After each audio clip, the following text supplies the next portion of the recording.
Salut à tous amis pêcheurs et pêcheuses, j'espère que vous allez bien. Moi ça va nickel et ce matin je voulais juste vous faire une petite vidéo sur un tutoriel d'un montage que j'adore particulièrement. Il s'agit du montage spinner rig. Donc le voici. Donc le montage spinner rig en fait ça permet de déchirer une bouillette flottante. Et le principe comme son nom l'indique, vous voyez le l'hameçon il tourne sur lui-même, donc il fait un 360. Et l'idée en fait avec ce montage c'est que en théorie on dit qu'il se retourne facilement dans la bouche pour vraiment attraper la lèvre inférieure et bien se piquer. Donc dans les faits c'est vrai que celui-ci j'ai jamais été déçu par son utilisation, il est vraiment top. Et on va dire que c'est vraiment l'un des seuls montages que j'utilise pour pêcher en flottante. Généralement je suis pas trop à pas flottant, mais celui-ci vraiment il est top, il donne de super résultats et j'en suis hyper satisfait. Donc je voulais vous montrer un petit tutoriel de A à Z. Donc quel matériau j'utilise pour réaliser celui-ci et je vous montre pas à pas comment le faire si vous aussi vous souhaitez le faire chez vous. Donc juste avant de commencer ce petit tutoriel, je voulais vous informer également que ce montage je l'ai réalisé et que si vous souhaitez pas vous embêter à le faire, vous n'avez pas le temps, les matériaux nécessaires, etc. Vous pouvez vous le procurer sur mon blog. Donc là je vous mettrai un petit lien qui vous emmène directement vers la page. Vous pouvez vous procurer ce montage déjà tout fait, donc réalisé main. Donc n'hésitez pas à faire un petit tour comme je vous le disais si vous ne souhaitez pas vous embêter, vous n'avez pas le temps, vous ne savez pas comment faire. Et dernière chose aussi avant de commencer ce tutoriel, je voulais vous dire que si vous appréciez le contenu de la vidéo, n'hésitez pas à vous abonner à ma chaîne et mettre un petit like, ça me fait super plaisir. Ben moi je vous dis à tout de suite pour ce tutoriel.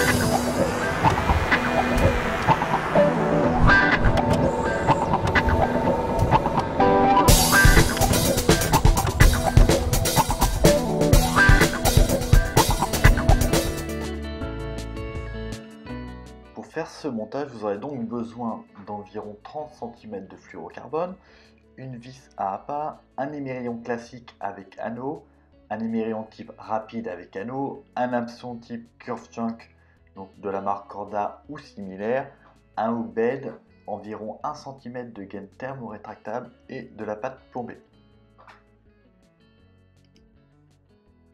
Donc dans un premier temps, on va prendre l'hameçon avec l'émerillon type rapide à anneau.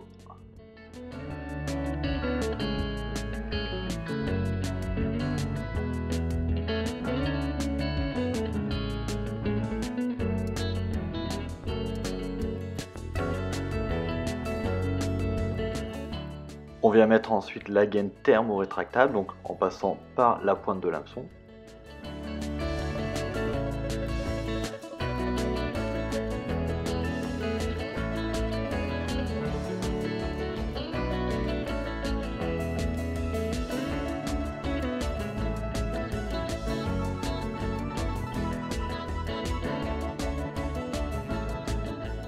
Ensuite on met la vis à appât, donc en passant par la pointe de l'hameçon également. Puis on va la bloquer en mettant le hook bed.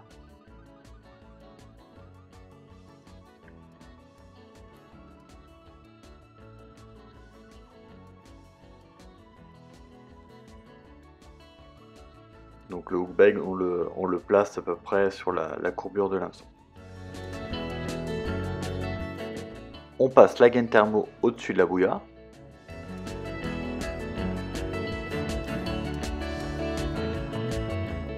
Donc là on va prendre le fluorocarbone et venir le relier, faire un nœud d'émerillon sur l'anneau de l'émerillon de l'hameçon.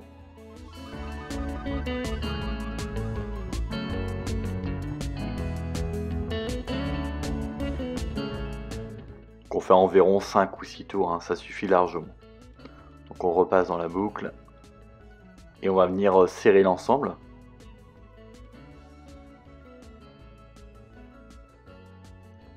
Voilà, donc c'est important aussi d'humidifier le nœud pour qu'il soit bien serré.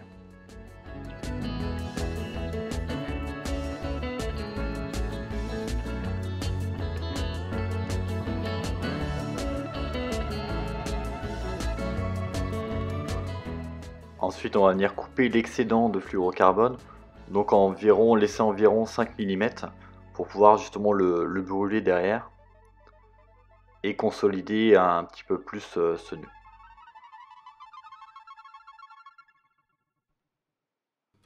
Voilà, maintenant on va mettre de la pâte plombée directement sur le nœud. Donc l'idée c'est de former une boule hein, qui soit assez uniforme.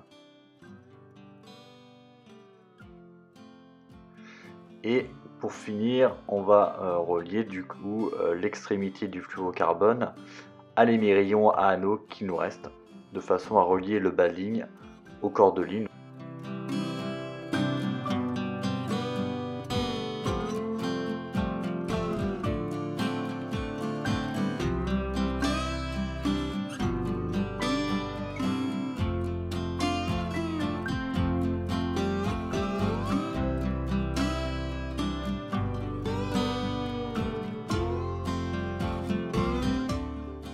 Là, pareil que tout à l'heure, on va venir couper l'excédent